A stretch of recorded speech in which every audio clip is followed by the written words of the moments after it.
No, I was in Scotland. I'm sorry. Okay, well, this is your opportunity because they hired a they hired a fucking marketing firm. Oh, lovely. Yeah, we don't have any money on it, so they've hired a marketing firm to do a better job of marketing, and they actually talked about students as kind of like consumers. Oh, lovely. So we're consumers now, and they've got to do a better job of marketing to the consumers.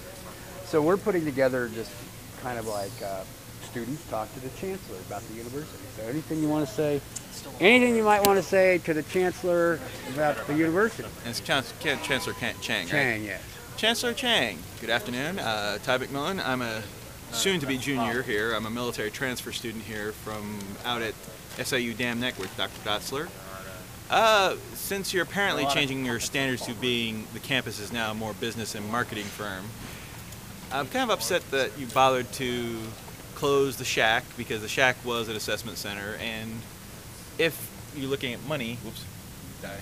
I'm just showing the fact that you do have an impediment, so to speak. Now, mind you, I use the veterans, the VA with Marion, but however, I have had to use the medical facilities here for my, I had walking pneumonia at the beginning of this year, so that was kind of unfair, and the fact that I had to hike all the way over to the facility and drive, I mean, not a big deal, but still, evaluations and stuff, I should have gotten evaluated at the shack, and they could have taken care of me without me having to go to the main facility. But it's kind of unfair that you're closing down facilities and you're treating this students basically like commodities and not like students anymore. The whole purpose of education is to treat them like students. I know, yeah, it's a huge campus, you've got millions of students, but you know what? You say you don't have money for this, that, and the other, but we see brand new stuff coming up, things getting taken care of, structural changes, new buildings. Why you built a brand new frickin' football field is kind of beyond me, when you simply could have remodeled it and kept it going. That was a waste of you know how many millions of dollars. If you want to look at money, and now I'm hearing you're going to talking about tearing down the building another student center or some kind of welcome center where the old parking is across from the Feiner building. That's kind of unfair, because you know what? I got to use the handicap parking there. Now I'm going to have to park even farther away, or park somewhere on the remote fringes. And you know what? I've got leg injuries and back injuries, and I know other people are in wheelchairs, and they kind of like that nice close parking spot. I mean, if you're going to remodel, that's cool, but at least make remodeling sense. Don't build new buildings. And you've got the student center, just put the welcome center as part of the student center. Just build onto the student center then. Don't build a whole new, tear down another building and build a whole new wing. Or build it not there, but build it across the way and build it the right way if you're going to build it. Don't tear down good parking just because you're getting a grant for it. Build it the right way, or build it onto what we got. And by the way, why is it that the student center is pretty much no longer owned by the students, and it's pretty much owned by, what, Chartwell? Chartwell Corporation. Why is it owned by Chartwell Corporation? I understand that, yeah, you got to pay the fee, and you made this nice little strip of land here that goes up to the door, is public property, so it can be taxed, and our books can be taxed, because the idiots paying the fire bill for pulling the alarm, calling the fire department. Well, I got an idea.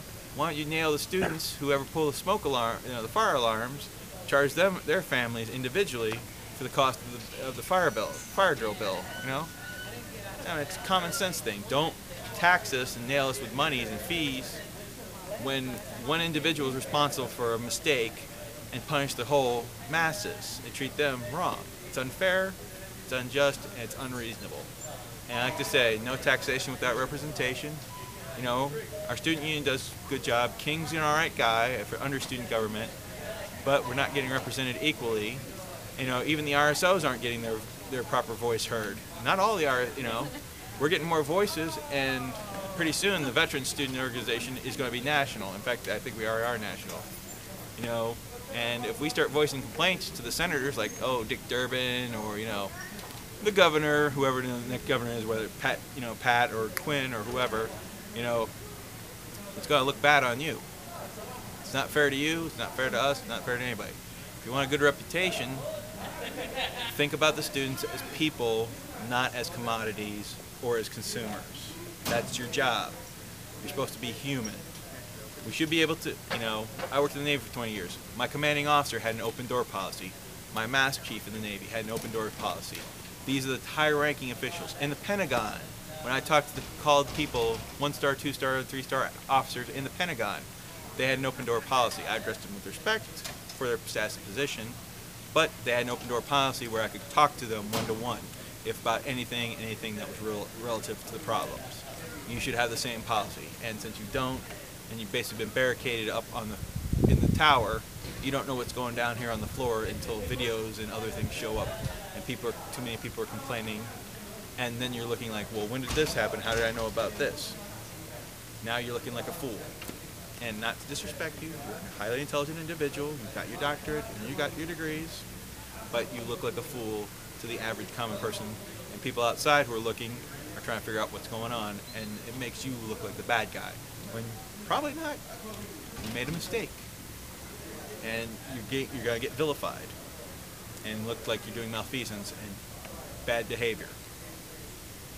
Talk to the people. Come down off the throne. Come down out of the tower. Walk among the peasants is all we're asking. And if people got complaints, address them fairly. Don't hand them off and just say, you know, even if you don't know, I'll get back to you. Get the person's email. Get back to them. Address the problems. Let them feel like they're part of the community. That's the whole reason. My cousin came here. My family's come here to SIU over the years. And my brother-in-law's come here.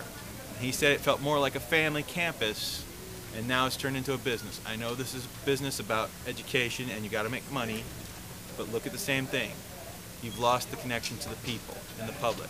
Northern still got it. Eastern and Western have still got it. Even itty-bitty John Logan got it. Why is Southern not in the game plan? What's lost? You need to ask yourself that and address that situation. Why are you not out here down drinking coffee at Starbucks or hanging out at the bowling alley like everybody else and talking to people and going to an RSO meeting every once a quarter? You know, I know you're busy with big meetings and running the budget, but every once in a while it wouldn't hurt for you to step out and do something like that and show, hey, this is interesting. What am I involved in? Come down from the tower and be part of the community and Cool. show your face. Thank you. You got anything you want to say to the Chancellor? No, because pretty my sister's getting tenure, and might endanger her chances. Oh. Whoops. Yeah, that might not be good. Got anything you'd like to say to the Chancellor? I have fire. You have fire? Hang on, turn off the video so I can smack him in the shins. I know we're not supposed to be abusive to our fellow students, but there are exceptions to that rule, Anything you would like to say? especially when they are behaving in retarded